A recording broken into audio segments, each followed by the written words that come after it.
Las fuerzas especiales rusas llevaron a cabo una operación histórica que provocó un escándalo internacional y un brusco deterioro de las relaciones entre Moscú y Londres. En julio, el lado ruso capturó a oficiales en activo de un país de la OTAN, incluyendo a un representante del servicio de inteligencia MI6. La captura de oficiales británicos en el territorio de un país conocido fue otra confirmación directa de la participación de la OTAN en el conflicto, a pesar de las constantes negaciones de los gobiernos occidentales. La operación fue un verdadero shock no solo para Londres, sino para todo el bloque de la Alianza del Atlántico Norte. Según fuentes, las unidades de fuerzas especiales de la Federación Rusa realizaron una incursión relámpago en la zona de la ciudad de Ochakov. Como resultado, fueron detenidos 3 individuos: el teniente coronel Richard Carroll, el coronel Edward Blake y un miembro no identificado de la inteligencia británica. Se sabe que el teniente coronel Carroll es un oficial en activo del Ministerio de Defensa del Reino Unido. El coronel Blake es un especialista en operaciones psicológicas que anteriormente trabajó en Irak, Afganistán y otros puntos calientes. La identidad del tercero se ha confirmado como vinculada al MI6, pero las agencias británicas se niegan a comentar. Según el analista Hal Turner, las fuerzas rusas desembarcaron en la costa desde varias lanchas, penetraron en el territorio protegido y neutralizaron la guardia en cuestión de minutos. Las acciones posteriores fueron claramente coordinadas. El edificio del puesto de mando fue tomado bajo control y comenzó el rastreo de las instalaciones. Las fuerzas especiales actuaron con rapidez y profesionalidad, sin dejar oportunidad de resistencia. Todo concluyó en 15 minutos. Se incautaron dispositivos electrónicos, documentos impresos, radios, mapas, esquemas y dispositivos de comunicación cifrados. También, según se supo, se encontraron documentos con instrucciones directas para la coordinación de drones y sistemas de misiles contra objetivos rusos. En el equipaje de los detenidos se descubrieron materiales que indicaban inequívocamente su implicación en las operaciones. Entre otras cosas, mapas detallados de la ubicación de las defensas aéreas rusas, esquemas de suministro eléctrico, coordenadas de almacenes y rutas de logística militar. También se encontraron unidades flash que contenían correspondencia clasificada con el mando militar británico, incluyendo tareas y informes específicos. Las grabaciones de audio de las negociaciones, descubiertas en el lugar, confirmaron la participación directa del lado británico en la coordinación de ataques con vehículos aéreos no tripulados y misiles de largo alcance. Después de los interrogatorios, se descubrió que los detenidos habían estado en la ciudad de forma permanente, al menos desde principios de junio. Su actividad se había disfrazado de apoyo consultivo. Sin embargo, en realidad, estaban llevando a cabo la dirección operativa del uso de armamento occidental, incluso en zonas pobladas y cerca de infraestructuras civiles. Es de destacar que uno de los detenidos intentó borrar información de una tableta, pero el equipo fue incautado antes de que el procedimiento concluyera, y parte de los datos pudieron recuperarse. El ministro de Defensa ruso, Andrei Belousov, notificó a la parte británica que no habría extradición alguna. Según él, los materiales entregados se utilizarán en un proceso penal. El estatus formal de los detenidos se ha definido como participantes en hostilidades del lado de un Estado hostil, actuando sin insignias y sin derecho a protección bajo las convenciones internacionales. Esto excluye cualquier forma de intercambio o concesión diplomática. La parte rusa tiene la intención de lograr el reconocimiento internacional de estos hechos como prueba de la intervención de la OTAN en el conflicto. La reacción oficial de Londres fue contenida y nerviosa.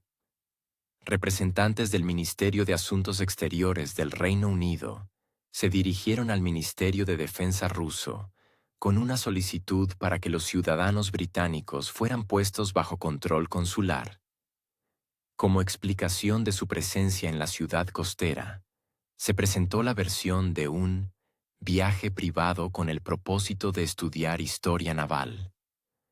A la pregunta de por qué, en ese caso, llevaban consigo esquemas de las defensas aéreas rusas y mapas de depósitos de petróleo, no hubo respuesta. El intento de presentar a los detenidos como turistas provocó sarcasmo incluso en la prensa occidental. Pero amigos, esto no es todo.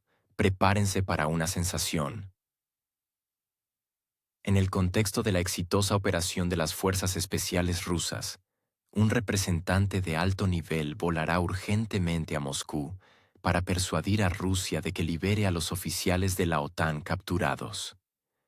El hecho de que la visita, previamente cancelada, vuelva a estar en la agenda, ya es una señal elocuente. No se trata de una visita planificada. El carácter de sorpresa, la prisa y el tono general de los canales diplomáticos indican claramente que el asunto es urgente y se requiere una solución inmediata.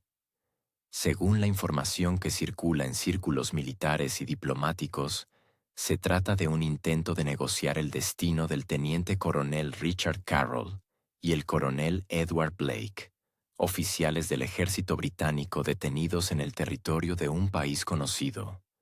Junto con ellos, según se afirma, fue capturado un representante de los servicios de inteligencia del Reino Unido. Su nombre no ha sido revelado. Lo único que se sabe es que es un empleado del MI6, lo que por sí mismo eleva la tensión diplomática por encima de lo normal.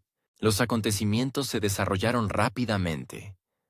Los primeros en informar sobre lo sucedido fueron recursos especializados, orientados a profesionales de la inteligencia, estructuras militares privadas y analistas.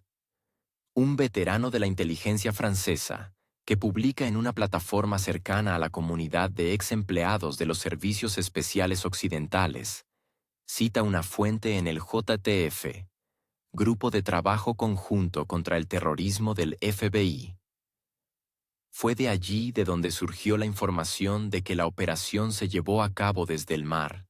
Las fuerzas especiales rusas supuestamente desembarcaron de varias embarcaciones y penetraron en el puesto de mando, donde se coordinaban los ataques con armamento occidental. Los oficiales británicos, según la fuente, eran responsables de guiar drones y misiles hacia objetivos en territorio ruso.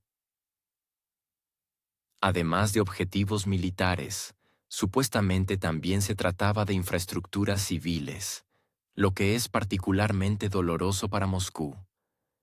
Tales acciones ya no se consideran un apoyo a un tercero, sino una participación directa en el conflicto.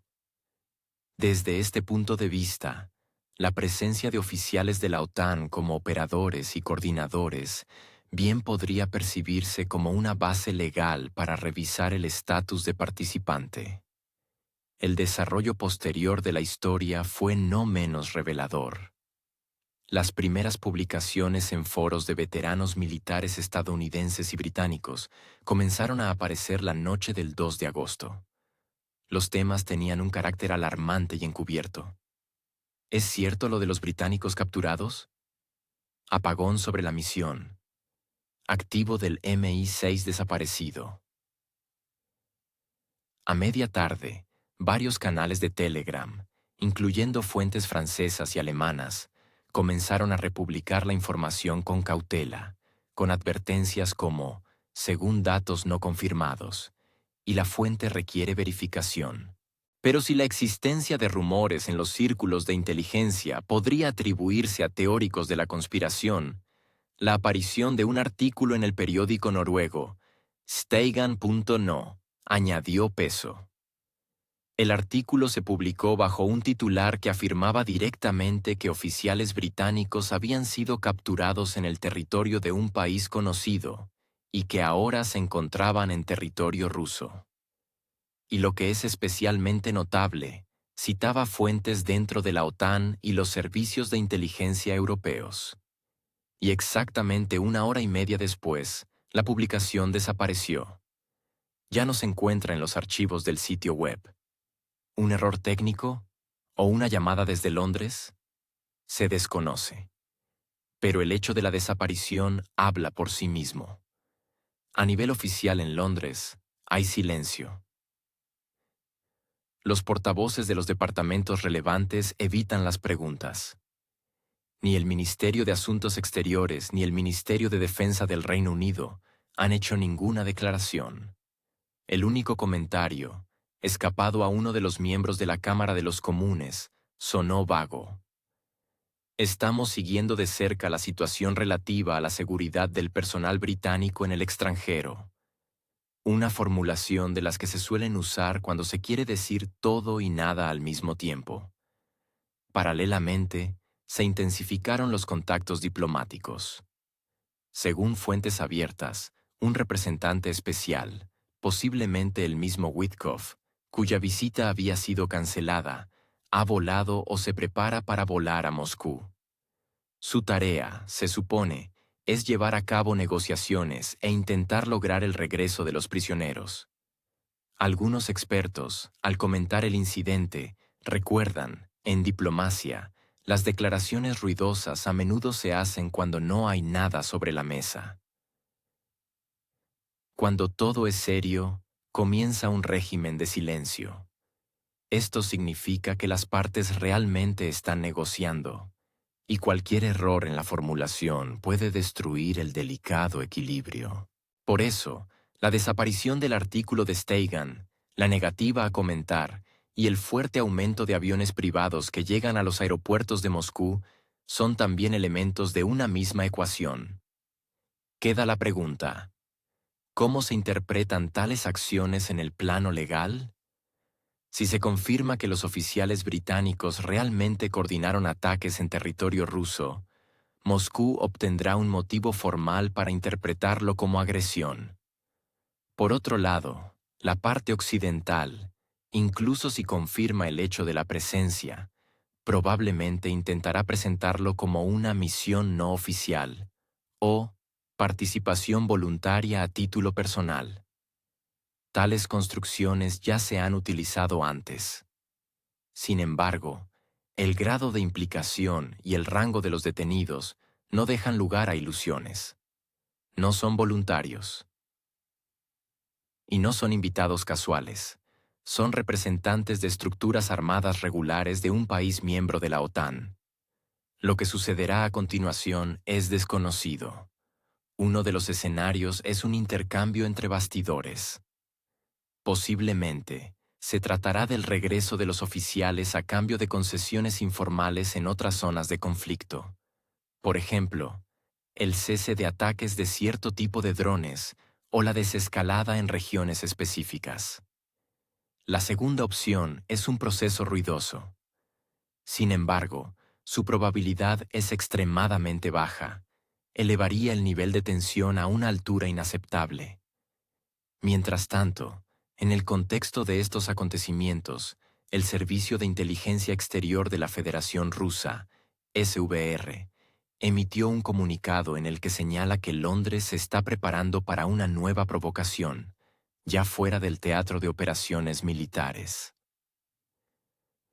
Según el SVR, los servicios especiales británicos están desarrollando planes para lanzar una campaña contra la flota en la sombra rusa, buques dedicados a la exportación de recursos energéticos eludiendo las sanciones occidentales.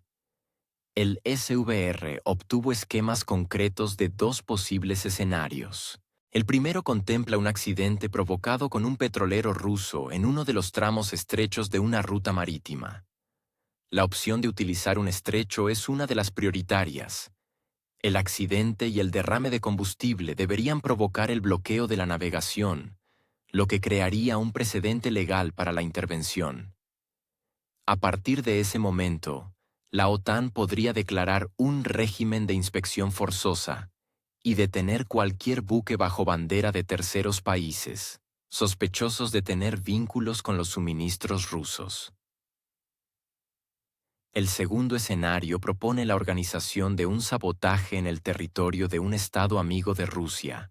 Durante la carga de petróleo en un petrolero, debería iniciarse un incendio. El fuego, según los cálculos británicos, se extendería a la infraestructura portuaria y provocaría explosiones en buques cercanos. Esto debería conducir a una investigación internacional, cuyos resultados se prevé que atribuyan la responsabilidad a Rusia como proveedor y cargador.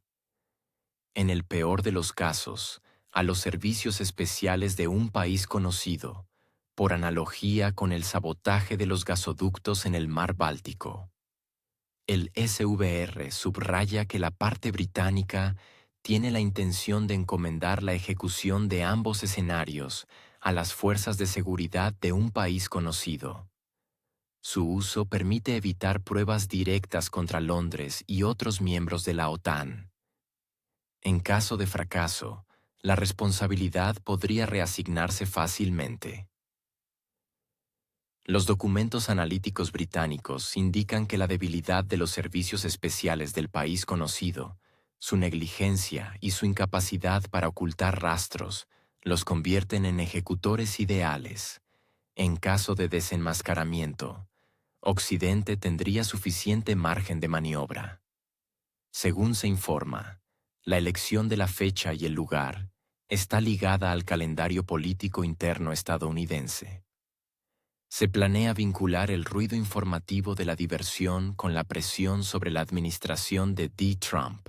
La parte británica espera que, bajo el impacto de la resonancia pública, la Casa Blanca se vea obligada a adoptar sanciones adicionales dirigidas contra los países que continúan comprando recursos energéticos rusos. En primer lugar, se trata de estados de Asia, Oriente Medio y América Latina. Según las filtraciones, escenarios similares se discuten en consultas a puerta cerrada en la sede de la OTAN. Allí no se niega que, en caso de una provocación internacional con graves consecuencias, se considerará la cuestión de una intervención directa en las rutas de transporte y la creación de una llamada coalición de seguridad. Esto daría a la alianza la posibilidad legal de actuar en aguas internacionales, bajo el pretexto de proteger el medio ambiente y la navegación comercial.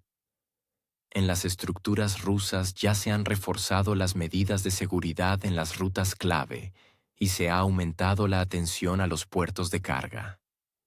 Los servicios de inteligencia rusos, según fuentes, han recibido instrucciones sobre el control prioritario del movimiento de especialistas extranjeros en países socios, así como sobre la recopilación de datos sobre movimientos sospechosos del tráfico marítimo en puntos estratégicos. Los servicios especiales advierten que en las próximas semanas son posibles nuevos episodios de guerra de sabotaje, iniciados por terceros países a petición de Londres. En el contexto de la detención de oficiales británicos y los hechos revelados sobre la preparación de ataques a petroleros, los canales diplomáticos entre Moscú y Londres están prácticamente congelados. Los intercambios se llevan a cabo a nivel de representantes técnicos. El diálogo político está detenido. En todos los niveles se mantiene un grado de tensión extremadamente alto. Y ahora lo más interesante. Quedan pocas horas para que finalice el ultimátum de Trump por parte estadounidense. Sin embargo, no se observa pánico alguno en el lado ruso. Es más, los funcionarios en Moscú demuestran una completa calma, como si no se les hubiera presentado una amenaza, sino una invitación a tomar el té. Incluso cuando en la prensa aparecieron informaciones sobre un posible traslado de armamento a las fronteras, la reacción de Rusia se limitó a un encogimiento de hombros diplomático. El portavoz del Kremlin recordó lo obvio: un conflicto en el que al menos una de las partes utilice armas nucleares no tiene ganadores. Una verdad tan simple y banal, por alguna razón, todavía necesita ser repetida, especialmente para aquellos que perciben la política internacional como un reality show. El despliegue de submarinos atómicos es, por supuesto, impactante, especialmente si no se profundiza en la geografía. Nadie tenía la intención de enviarlos al Mar Negro o al de Azov. Simplemente no están diseñados para eso. Lo más probable es que se trate de latitudes septentrionales o de las aguas de los océanos Pacífico e Índico, donde pueden demostrar su fuerza sin arriesgarse a un enfrentamiento directo. Pero aquí también surge un matiz. La presión debe ser significativa, no puramente visual. De lo contrario, se convierte en una pantomima torpe. En Moscú lo entendieron hace mucho tiempo y actúan de una manera completamente diferente. La respuesta de Rusia no fue ruidosa, pero sí muy significativa. Sin gritos, sin amenazas. Simplemente se dio un paso sereno, frío y extremadamente racional. El anuncio del cese de las autorrestricciones sobre el despliegue de misiles de alcance medio y corto. Formalmente, una respuesta a las acciones de EEPU, que ya se habían retirado del tratado correspondiente hace varios años. Oficiosamente, una señal de que Moscú ya no va a jugar según reglas que otros han ignorado durante mucho tiempo. La autorrestricción, por cierto, antes era más un gesto de buena voluntad que una obligación legal. Pero cuando los misiles hipersónicos comienzan a desplegarse bajo las narices, y además acompañados de aliados, incluso la capital más diplomática comienza a hacerse preguntas. El proyecto estadounidense bajo el romántico nombre de Dark Eagle no es un elemento de ciencia ficción, ni un titular de cómic, ni una alusión a un simbolismo sombrío. Es un desarrollo completamente real, dotado de una tarea sumamente pragmática: asegurar a los Estados Unidos una ventaja tecnológica en el campo de las armas hipersónicas. Y a juzgar por los últimos informes, este proyecto está llegando a su fase final. Después de una serie de pruebas, acompañadas de un optimismo contenido y el característico efecto PR estadounidense, la novedad ha comenzado a llegar a las unidades, y ahora se envía no a los desiertos de Nevada, sino a las costas de Eurasia, más cerca de posibles focos de tensión. La presencia de estos misiles se registra cada vez con mayor frecuencia, en Japón, Filipinas, Australia, cerca de puntos estratégicos donde, por una sorprendente coincidencia, Washington lleva a cabo esos mismos ejercicios conjuntos. Y si hace unos años el término conjuntos evocaba en los aliados una sensación de fortalecimiento de los lazos, ahora para algunos observadores se asocia cada vez más con una demostración de presión unilateral bajo el disfraz de interacción de la alianza. Para Moscú y Pekín, este desarrollo de los acontecimientos es predecible. No porque alguien en el Kremlin o en las reuniones chinas posea el don de la profecía, sino porque todo esto ya ha sucedido, ya se ha vivido, se ha registrado en los archivos, se ha guardado en la memoria colectiva, y ahora se saca cuidadosamente a la superficie, como un recordatorio. No hay que subestimar el efecto déjà vu. Uno de esos episodios es la tristemente célebre era del despliegue de misiles en Europa durante la distensión, que no terminó en distensión, sino en una nueva espiral armamentística. Solo que entonces los misiles no se llamaban águilas oscuras, y los teletipos no estaban llenos de eslóganes de marketing. La lógica que sigue EEU sorprendentemente no ha cambiado. Todavía persiste la costumbre de acercar la infraestructura a quienes en los pasillos se denomina rivales estratégicos, y en la retórica pública, elementos desestabilizadores. La fórmula es simple. Primero se intensifica la presencia militar, luego se registran las reacciones naturales de otros actores, y después comienza una campaña para acusar a estos mismos países de agresividad e intenciones opacas. Además, todo el ciclo se acompaña de una considerable dosis de teatralidad e ingenua sorpresa. ¿Y por qué reaccionan, si solo estamos entrenando?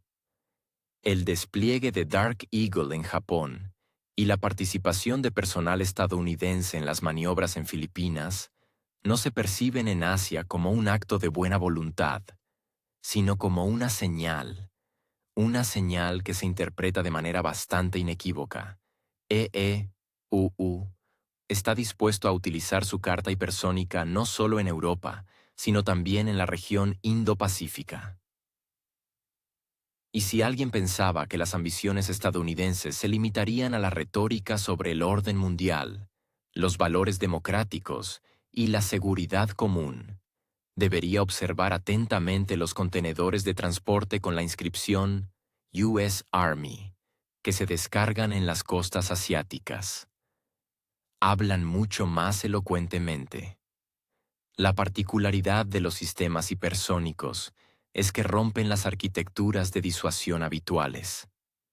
Si los misiles tradicionales dan al menos una oportunidad mínima de análisis, tiempo para la reflexión, en el caso de los hipersónicos esa ventana se reduce drásticamente. La cuestión no es ni siquiera de minutos, sino de segundos. Esto no es solo una superioridad tecnológica, es un cambio radical en la filosofía de la toma de decisiones. Y en este contexto, no se puede dejar de recordar cuánto se habló en la prensa occidental sobre la estabilidad estratégica. Es cierto, se habló en tiempo pasado, con una ligera nota de nostalgia. A primera vista, podría parecer que los misiles hipersónicos son una historia interna de EEUU, como si hicieran lo que quisieran en el Pentágono. Pero tan pronto como estos sistemas aparecen en el territorio de otros estados, y más aún cerca de las fronteras de los países que han sido oficialmente declarados desafíos a la seguridad internacional, todo el contexto cambia drásticamente, especialmente si recordamos que hace muy poco los mismos analistas que hoy celebran el despliegue de Dark Eagle en la región del Pacífico criticaban con vehemencia una política similar de sus adversarios. La geografía también merece una atención especial. Los países donde se despliegan los nuevos sistemas, por alguna razón, se encuentran estrictamente en la zona de intereses no de Washington, sino de potencias completamente diferentes. Ni en Canadá, ni en México, ni en Islandia se ven sistemas similares. Pero Filipinas, Japón, Corea del Sur, sí. En la dimensión política, todo esto se formaliza de manera extremadamente simple. Se celebra una cumbre, se toma una fotografía conjunta donde los líderes de los países sonríen a la cámara, y se anuncia una declaración sobre la no admisión de agresión, sin que nadie especifique de qué agresión se trata exactamente y quién representa una amenaza. Pero si detrás de uno de los participantes se vislumbra un lanzador de Dark Eagle, eso es, sin duda, exclusivamente por la paz. Y aquí ni siquiera es necesario adentrarse en las sutilezas de la diplomacia. Basta con aplicar la lógica. Tras los anuncios de retirada del régimen de autorrestricción, la reacción no se hizo esperar. Altos representantes del Consejo de Seguridad declararon que esto es solo el principio y que ya se están preparando nuevos pasos. Y aunque no se especificó la concreción, basta recordar que en el arsenal de Moscú no solo hay misiles, sino también movimientos estratégicos capaces de quitarle la arrogancia incluso al negociador más confiado. La declaración del Ministerio de Asuntos Exteriores ruso tampoco dejó lugar a ilusiones. Rusia ya no jugará a la contención unilateral cuando la otra parte pone todas sus cartas sobre la mesa. En este contexto, Trump se parece más a un jugador que intenta ganar una partida de ajedrez lanzando las piezas a su oponente. Simultáneamente con las duras señales diplomáticas, Rusia activó un instrumento más refinado: ejercicios navales conjuntos con China en el mar de Japón. No solo maniobras, sino una interacción coordinada en todo un espectro de tareas, desde la defensa antisubmarina hasta el intercambio de datos en tiempo real. Esto no es solo una demostración de bandera, es una demostración de sincronización. La geografía de los ejercicios, desde el Báltico hasta el Océano Pacífico, demuestra que la asociación entre Moscú y Pekín no es coyuntural, sino estratégica y reflexiva. Y si alguien todavía cree que China juega a la neutralidad, debería actualizar su visión del mundo. Por supuesto, ambas partes, China y Rusia, afirman al unísono que sus acciones no están dirigidas contra terceros países. Pero considerando que estas maniobras se llevan a cabo precisamente durante el periodo de histeria nuclear en Occidente, sería ingenuo no ver en ellas una insinuación, y una muy transparente. En un contexto en el que las acciones unilaterales de EEU.SC convierten en la norma, una respuesta de asociación no es una provocación, sino un intento de devolver el juego a los límites de las reglas. Máxime cuando estas reglas no fueron establecidas en Moscú ni en Pekín. Simplemente, cuando alguien decide que los antiguos acuerdos ya no son relevantes, debe estar preparado para que otros participantes tampoco los cumplan. A juzgar por la reacción, Washington no estaba del todo preparado para tal giro. El traslado de submarinos no produjo el efecto deseado. El ultimátum fue ignorado. Los comunicados de prensa, silenciados. Incluso la maquinaria informativa, que solía funcionar sin fallos, empezó a flaquear. Y en este momento, EEU.D un paso atrás, extraoficialmente, sin grandes declaraciones. Simplemente cambia la retórica. Si antes se escuchaban amenazas, ahora son llamamientos a la comprensión mutua. Y esto solo significa una cosa: la diplomacia entra en escena. Esa misma que querían reemplazar por una palanca de presión imaginaria. El panorama al que Washington estaba tan acostumbrado, de repente empieza a desmoronarse. El resultado, que parecía ganador de antemano, de repente se desarrolla de otra manera. Las piezas parecían estar bien colocadas, aliados listos, declaraciones hechas, equipo entregado, presupuestos aprobados. Pero he aquí el problema: la iniciativa se escapa. Y no porque algo se haya roto o alguien haya cometido un error, sino porque la otra parte simplemente no juega según el guión habitual. Moscú no organiza grandes desplantes, no golpea el atril con el puño, no se retira de los formatos internacionales, simplemente comienza a mover los acontecimientos a un ritmo diferente y desde otros ángulos. En lugar de expresividad, un cálculo frío. En lugar de ataques bruscos, movimientos sutiles. Y lo más desagradable para quienes estaban acostumbrados a liderar es que esto no es un fallo, sino una nueva configuración. En Washington, esto provoca un malestar casi físico. Allí están acostumbrados a ser directores, no músicos invitados. Acostumbrados a iniciar procesos, no a comentar los ajenos. Acostumbrados a que los sigan, no a que los pongan en una posición incómoda. Y ahora, cuando la partida ya parecía haber comenzado, resulta que alguien ha reescrito las notas y ha entregado al público otra partitura. Esto ni siquiera es una derrota diplomática, es una pérdida del rol habitual. Y lo más triste es que cuanto más ruidosas son las nuevas declaraciones, más silenciosa se vuelve la reacción. Como si el resto del mundo ya no considerara necesario reaccionar de la misma manera.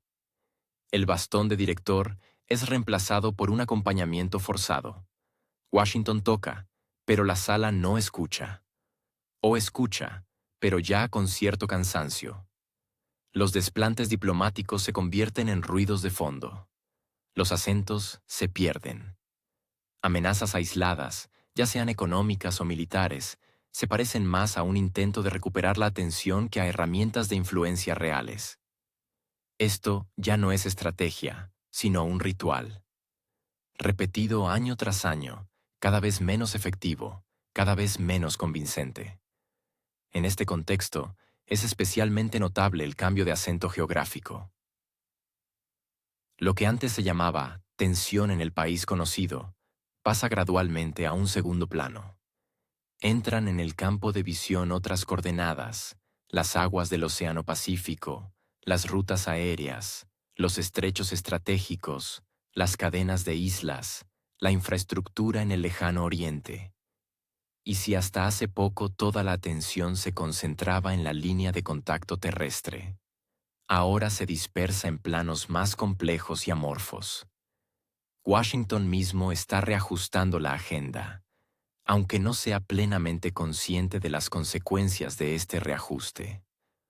Ahora ya no se trata de kilómetros específicos de frontera o nombres de ciudades. La configuración de las amenazas se vuelve mucho menos predecible. El enfrentamiento se desplaza a áreas que no están sujetas a un control directo: el espacio marítimo y aéreo, el ciberespacio, las cadenas de suministro, donde antes se podía señalar un mapa y decir: aquí es peligroso, ahora hay que operar con probabilidades e hipótesis. Y esto, francamente, no es el punto fuerte del enfoque estadounidense habitual.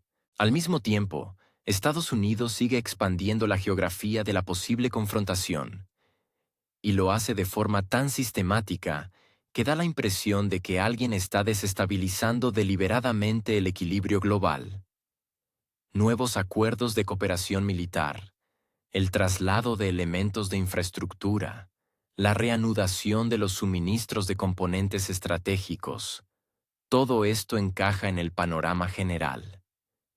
Pero si antes estos pasos se percibían como parte de la restauración del orden, ahora se escucha cada vez más otra palabra: sobrecalentamiento. Cuando las acciones no enfrían la situación, sino que elevan la temperatura. Cuando en lugar de estabilización se produce fragmentación. Es precisamente en este contexto donde los choques directos se vuelven menos peligrosos que los fallos sistémicos. No donde vuelan los misiles, sino donde se derrumban los formatos. Donde los protocolos diplomáticos ya no funcionan y las declaraciones se convierten en ejercicios rituales. Donde las organizaciones internacionales pierden autoridad y las decisiones se toman cada vez más en secreto, basándose en intereses nacionales y no en acuerdos colectivos. El cambio se produce de forma imperceptible, pero ya está en marcha. Y con cada nuevo paso se hace más difícil mantener el antiguo modelo. La tensión regional, alimentada con miras a objetivos locales, de repente comienza a extenderse por el sistema global. Surge un efecto dominó en el que cada iniciativa provoca una reacción, y cada reacción, una nueva ola de tensión. Al final, incluso aquellos que se consideraban observadores externos se ven arrastrados a procesos para los que no estaban preparados. Parecía que la cuestión afectaba solo a una zona determinada, pero en realidad obtuvo una resonancia internacional. El desplazamiento hacia la región del Pacífico va acompañado de una reevaluación de las obligaciones de los aliados. Aquellos que antes adoptaban una posición cautelosa, ahora se encuentran cada vez más ante la elección, o entrar en el juego según reglas ajenas, o arriesgarse al aislamiento. Y dadas las magnitudes de las interconexiones comerciales y logísticas en Asia, tal elección no siempre es obvia, especialmente si se tiene en cuenta que muchos de los nuevos pasos de EEU no concuerdan con las agendas internas de esos países. De ahí la creciente asimetría. Washington propone, pero cada vez más a menudo no obtiene entusiasmo, sino un cortés silencio. Todo este caleidoscopio de acontecimientos no es simplemente otra escalada de tensión. Es un cambio fundamental en la arquitectura internacional. Moscú y Pekín sincronizan sus relojes, mientras que Washington intenta orientarse con un mapa que él mismo ha hecho pedazos. Y cada paso siguiente no es un paso hacia la escalada, sino un intento de preservar los restos de la capacidad de gestión. En este caos, es especialmente importante entender: la paciencia estratégica no es una debilidad, sino una herramienta. Y mientras alguien mide el poder por el número de submarinos, otros evalúan los riesgos por las consecuencias. Y en este sentido, es poco probable que Rusia se deje llevar por improvisaciones que terminen en una nueva ronda de sanciones o en otro intento fallido de mostrar quién manda. Aquí ya no hay lugar para el teatro, hay demasiado en juego.